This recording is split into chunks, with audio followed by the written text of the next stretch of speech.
నా పేరు లక్ష్మి, మాది జీడికల్లు. మా కొడుకు గారి పుట్టినరోజు సందర్భంగా నాకు ఈ టెంపుల్కు రావడం చాలా అదృష్టం. నా పేరు దిలీప్ రెడ్డి. మేము జీడికల్ గ్రామం, జనగాం జిల్లా నుండి వచ్చాము.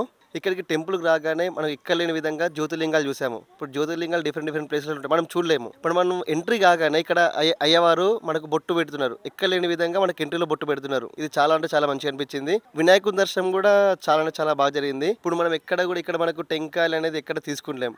అదే మనీ యూటిలైజ్ చేసుకొని మనము హుండీలో వేసామనుకో, ఈ మనీ ఏం చేస్తున్నారంటే వాళ్ళు అనాథాశ్రమానికి యూజ్ చేస్తున్నారు. ఇది చాలా అంటే చాలా మంచిగా అనిపించింది. 12 జ్యోతిర్లింగాలను ఒకే చోట దర్శించుకునేలా నిర్మించిన శ్రీ పుణ్యలింగేశ్వర స్వామి క్షేత్ర పూర్తి స్థాయి నిర్మాణంలో భాగంగా సిమెంట్, ఇటుక, ఇసుక, గ్రానైట్, కంకర వంటి నిర్మాణ సామగ్రిని గాని లేదా విరాళాల రూపంలో గాని మీ శక్తి కొలది సాయం చేసి సంపూర్ణ శివానుగ్రహాన్ని పొందండి.